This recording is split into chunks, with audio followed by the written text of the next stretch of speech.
HR issues can kill you. One complaint against your company can turn your world upside down. And you spend way too much time dealing with HR when you should be spending your time on making a profit. You should talk to Bambi. With Bambi, get access to your own dedicated US-based HR manager starting at just $99 per month. They get to know you and your business while providing HR expertise and the personal touch you need and want. They're available by phone, email, and real-time chat, so onboarding and terminations run smoothly. Team members reach peak performance, and your business stays compliant with changing HR regulations. And with Bambi's HR Autopilot, you'll automate important HR practices like setting policies, training, and feedback. HR managers can easily cost $80,000 a year, but Bambi starts at $99 per month. Schedule your free conversation today to see how much Bambi can take off your plate. Go to Bambi.com right now and type in Accelerate under podcast when you sign up. It'll really help the show. Spelled BAM, BEE.com. Bambi.com. Type in Accelerate. Welcome to Accelerate Your Business Growth, where we're exploring all sorts of business topics. Experts from around the world join me, your host, Diane Helbig, for a conversation where they share their expertise with all of you. Take what you need when you need it. Featured on Inc.com, Forbes, and MSNBC's Your Business, this podcast is recognized as one of the best podcasts for small business, sales, leadership, social media, and more. When it comes to business, Accelerate Your Business Growth has got it covered. And now on with the show. My guest today is Brett Gilliland. Brett is the founder and CEO of Elite Entrepreneurs, a company that specializes in giving seven-figure business owners the knowledge, processes, and tools to grow to 10 million and beyond. Prior to Elite, he spent a decade helping Infusionsoft grow from 7 million to over 100 million in revenue. Brett is an expert in organizational development, leadership, and strategy. Thanks so much for being here today, Brett. I'm excited to be here with you, Diane. Thanks for having me. I am thrilled to have you here. And I think we're going to have a great conversation, I can tell already. I am wondering if you can tell the listeners like what the keys are to making that transition from being an entrepreneur to CEO. Yeah.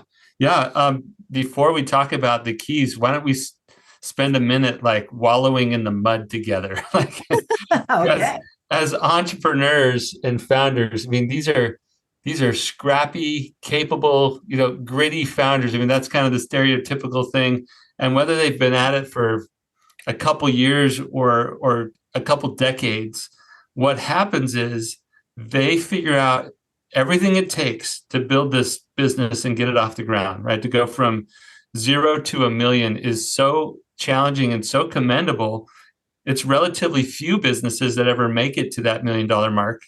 I think even accounting for inflation recently, right? Maybe more businesses are making that number. But the point is, it's relatively few. And that's why we call them elite. And, we want to celebrate that they got there. Yeah. But at the same time, they're dealing with new challenges. So here are some of the challenges that they're facing, Diane.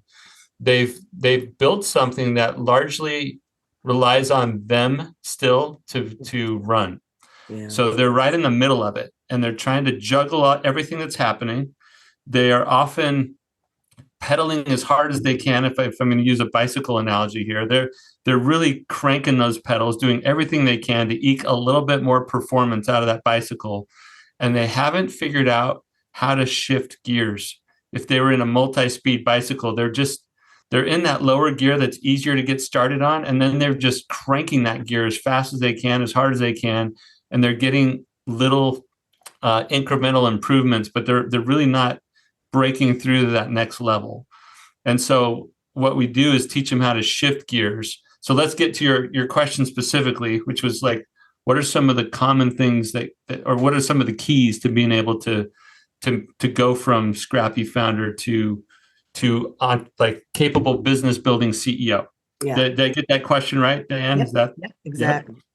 So some of the keys have to do with that phenomenon of being a key component to running the machine.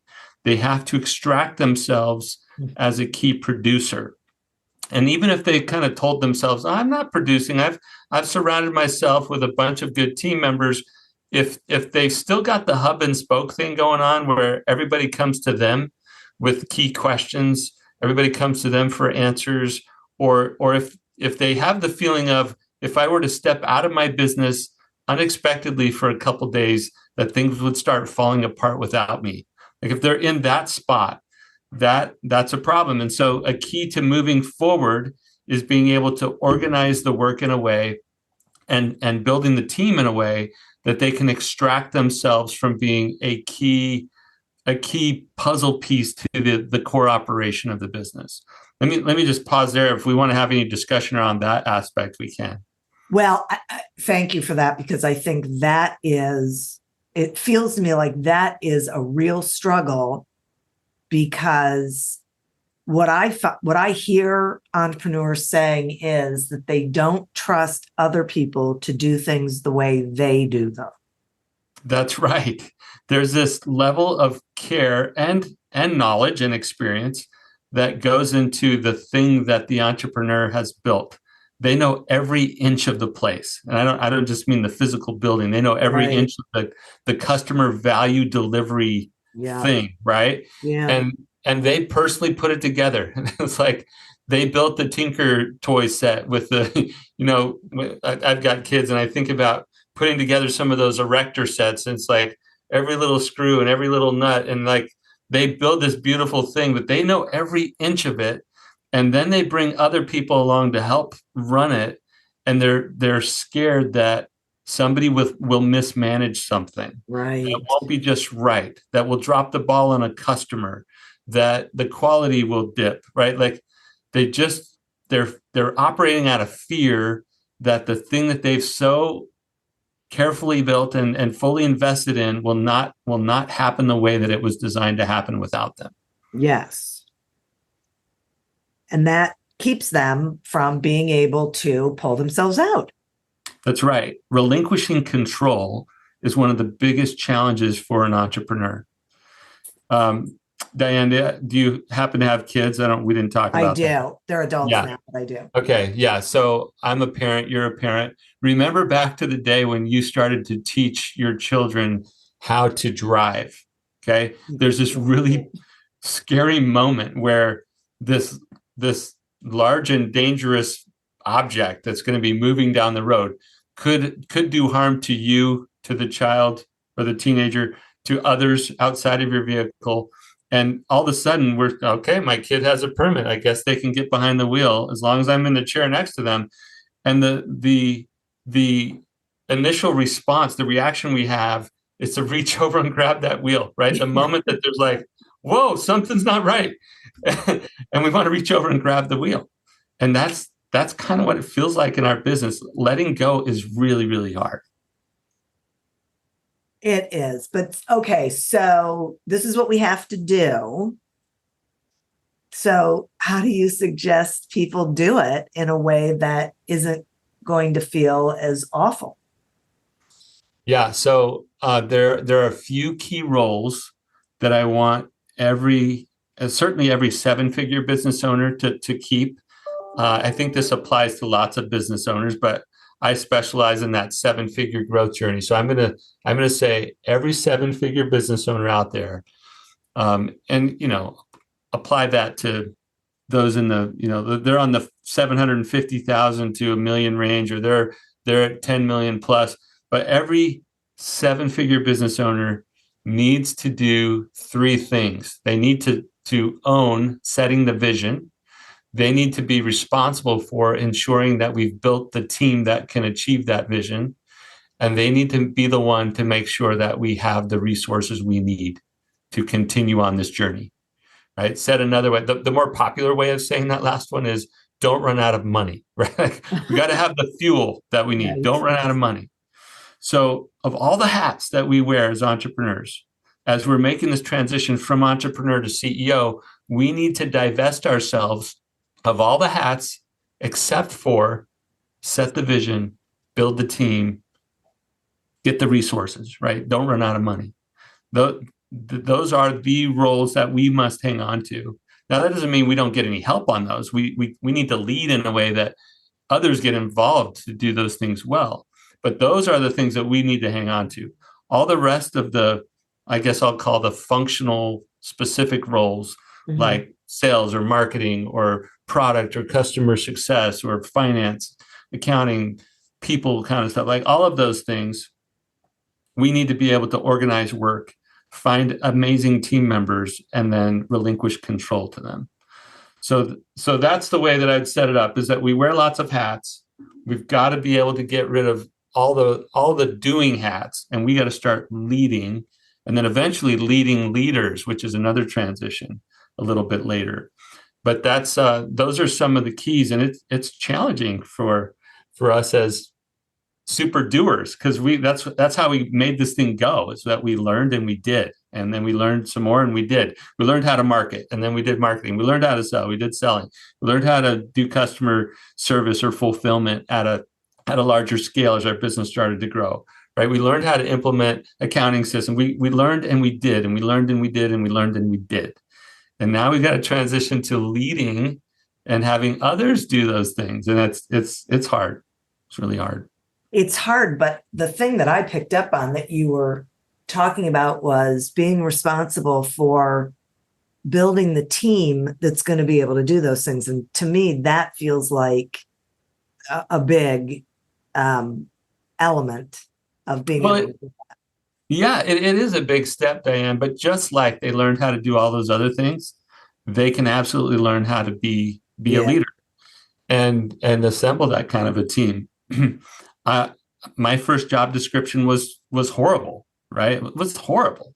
It was more like a Frankenstein job description, right? You go to Indeed or you go to ZipRecruiter and you type in the role that you want to hire for, and you start stealing pieces from this job description and pieces from that job description, and you push it all together and you have this Frankenstein job description. You say help wanted, and you just smile and you just expect all these great candidates to come your way.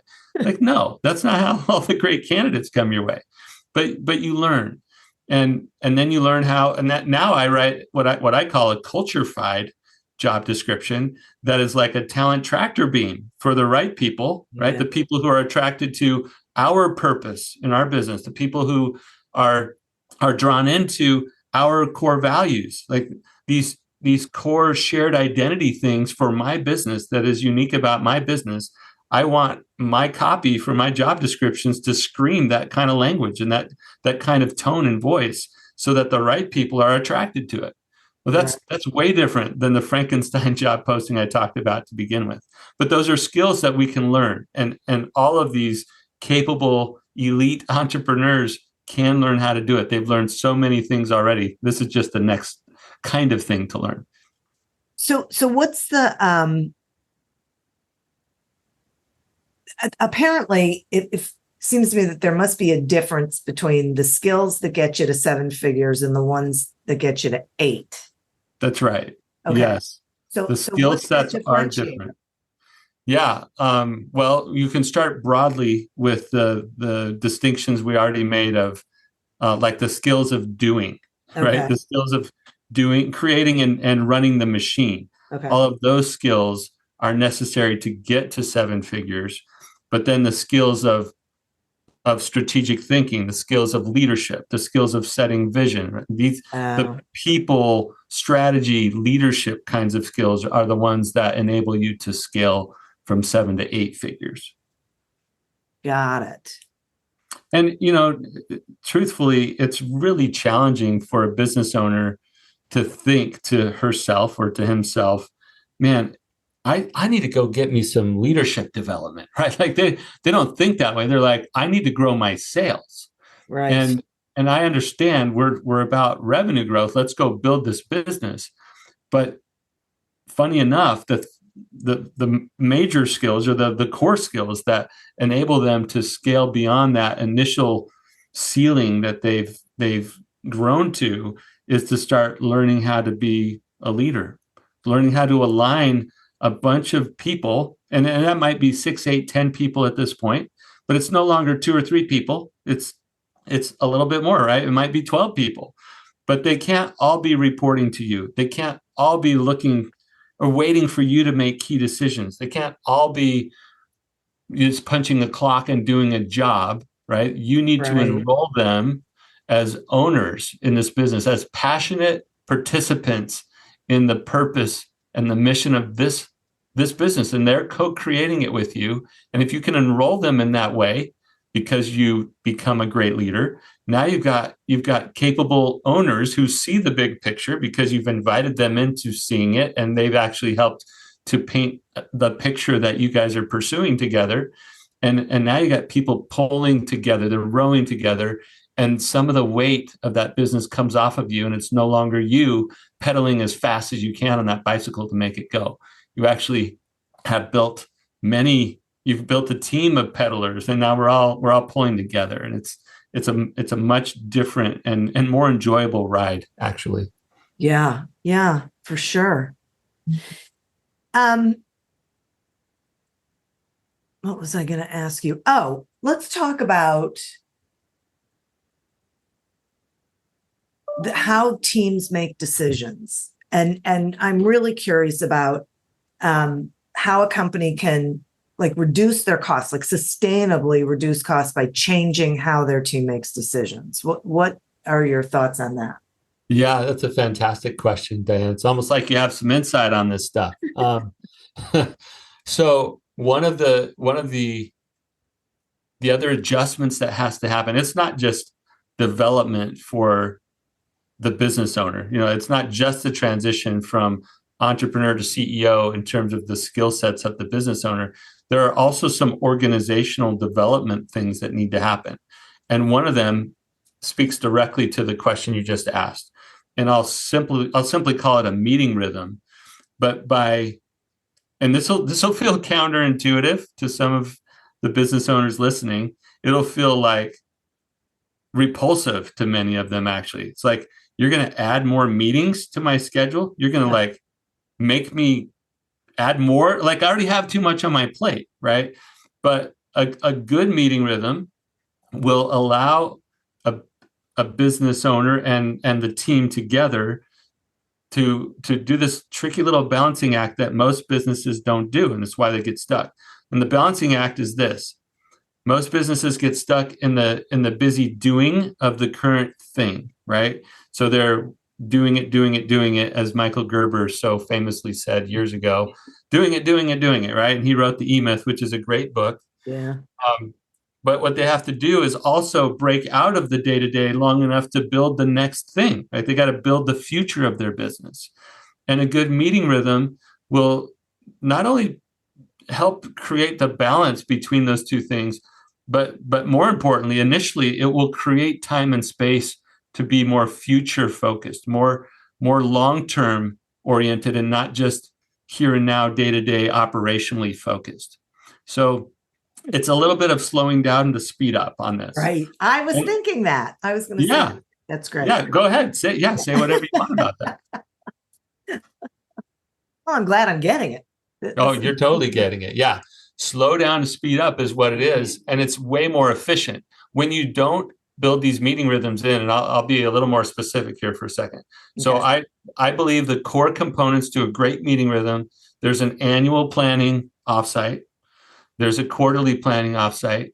There are monthly meetings to make sure that the long-term strategic planning stuff, right, this quarterly and annual planning stuff, is moving forward, and to make sure that anything that's bubbling up in our day-to-day operations work that needs improvement, that needs repair, that needs focused attention from the leadership team, those things happen in a good monthly half day, and then a weekly hour to 90. I mean, it could be 30 minutes to 90 minutes. It's usually about an hour weekly dashboard kind of KPI meeting to make sure that the current machine is running well. So, and then daily huddles, if the team likes to stay focused together and make sure that we're all on the same page about what we're going to do today, there's kind of an optional daily huddle in my ideal meeting rhythm. But if you put these meeting rhythms in place and just consistently stick to them, you almost can't not make progress, even if you don't run them well at first.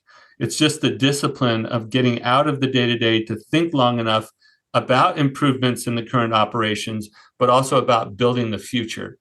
And when you slow down enough to do that, now the team can see more clearly together.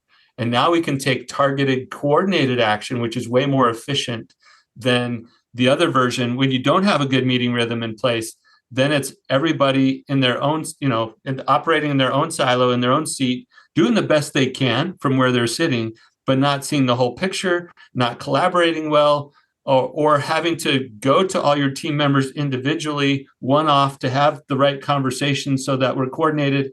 So instead of having many individuals trying to have conversations with each other to figure out what's going on and how we're going to work together, if we'll coordinate that a little bit through a meeting rhythm, we can be way more efficient. Yeah, I think that is such a great idea. I mean, you were talking about it and I kept thinking, this is the way you get people thinking about innovation, ideas. This is where the creativity comes from, because it's like one level up from just that day-to-day grind where those conversations fuel thinking. That's right. Every single business owner out there can relate to this, to the following statement. Business naturally breeds chaos. Okay, it naturally breeds chaos. And the phone or the email or the Slack or the text messages, all of those things will demand our attention all day long for as long as we're sitting in front of our, in our workspace, wherever our work is, whether it's in the field or at a desk, doesn't matter. The day pulls you in the direction that the noise of that day, the people of that moment are going to pull you. And if you allow yourself to just completely give into the demands of the day, then your entire time will be swallowed up in that. And you won't do any innovating, and you won't do any intentional planning. You won't do any of that alignment kind of stuff we were talking about. You'll be way less strategic, and you'll just be pulled in any direction, in every direction, by the whirlwind of the business's activities of that day or that week. And so until we learn to break out of that chaos, we will just be swept away by it. And so our job with the setting a clear vision and building the team and getting the resources, the combination of those roles is ultimately producing clarity and confidence for our team.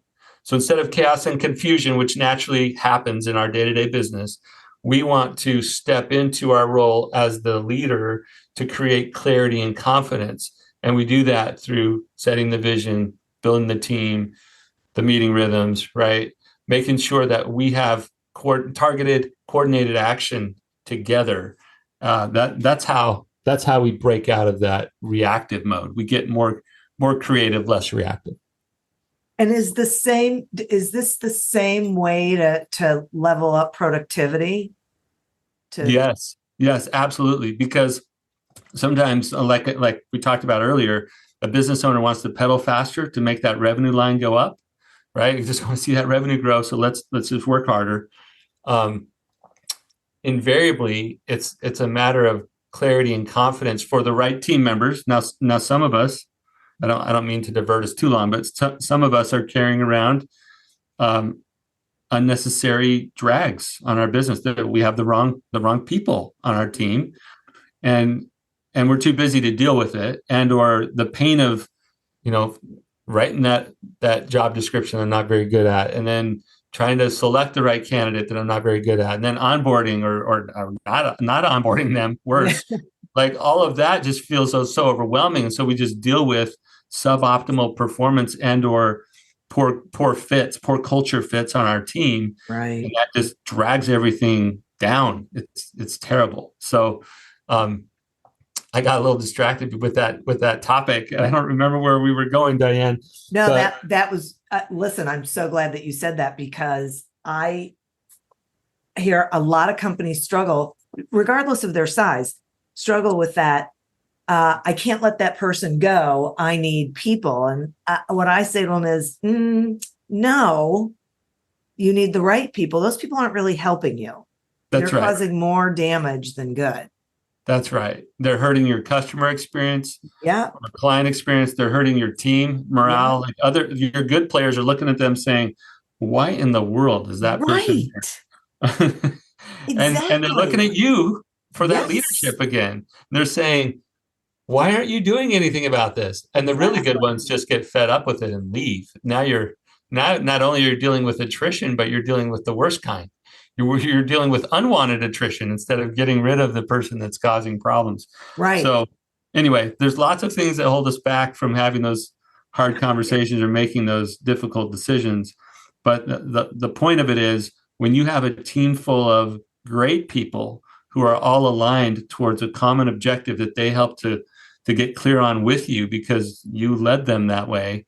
Now all the weight is not all the weight is off your shoulders. I mean, you can't remove the full weight of business ownership off your shoulders, but it's way more enjoyable and it's significantly lighter when you have that kind of clarity and confidence with a team of people who like this is amazing how it feels to be surrounded by people who own things. They get the bigger picture. They're preserving my client or my customer experience, and they all like to work with each other because we share a common set of values and we're all excited about a common purpose. And so when you get to that place, it's just very rewarding. And that's where the performance, that's what we were talking about, Diane. Yeah. That's where the performance comes in.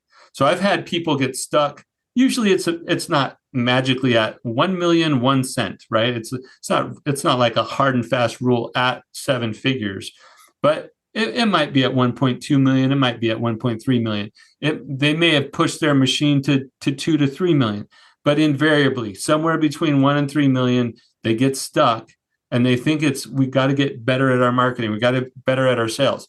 And it might be the case that you need to get better at marketing or better at sales, but it might also just be the case that you've got to figure out how to take that next step in your leadership and then how you're organizing your business to be able to break through to that next level of performance. And I've seen it time and time again. Once business owners start to take this shift from entrepreneur to capable business building CEO, all of a sudden if they were stuck at 1 million, they just go to the next sticking point, which is usually around 3 million, right? They triple and they go, boop, we got there. Or maybe they were stuck at 2 million and they got to 5, but then they just like jump to the next level within 18 to 24 months. And then they've got some new things to figure out. So it's just the next stage. It's the next gear.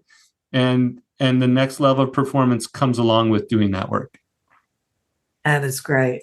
That is great. I really appreciate this. This is valuable information for everyone listening, regardless of where they are in their business journey. So thank you so much, Brett, for sharing your knowledge with us.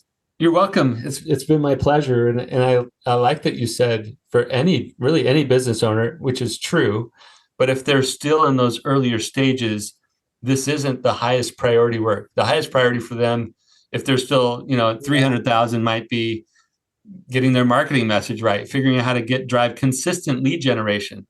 And if that's the right problem to be solving at that stage, then it's not about leadership and organization development. Even if this is really good stuff for them to understand and apply, the more pressing thing for them is what's right in front of them. Yeah. But there are times where they think it's about sales and marketing, and that's usually around 7 figures. They think it's about sales and marketing, or they think it's about product or innovation. And it's really those are just symptoms of the real issue, which is that they haven't figured out how to make that shift. Yes. Yep. Exactly. Oh my gosh. Thank you so much. Will you tell the listeners how they can find you, please? Absolutely. They can find me at growwithelite.com. So just all spelled out, growwithelite.com. Excellent. Thank you. I'll make sure that is in the show notes as well. And listeners, thank you. You are who we're doing this for. Thank you for tuning in to this episode of Accelerate Your Business Growth, a production of Evergreen Podcasts.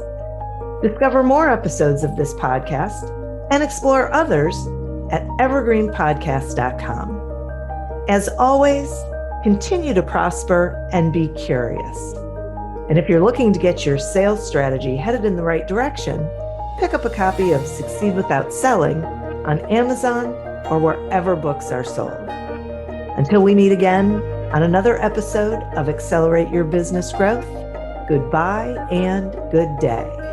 Hi, my name is Sarah, and I want to tell you about my podcast called Can I Offer You Some Feedback? I'm a business consultant and executive coach with over 20 years experience in change management, leadership development, and naturally providing feedback to high performers. My podcast is for those of you who have a complicated relationship with feedback, whether giving, receiving, avoiding, or seeking. Feedback is essential for our development. In each episode, you'll hear from real people across industries with their ideas, perspectives, and best practices on feedback. I'll also be sharing business bites with you, simple explanations of organizational tools, management techniques, and leadership philosophies that will help you and your businesses thrive. You can listen to Can I Offer You Some Feedback on your favorite podcast app or learn more at evergreenpodcasts.com.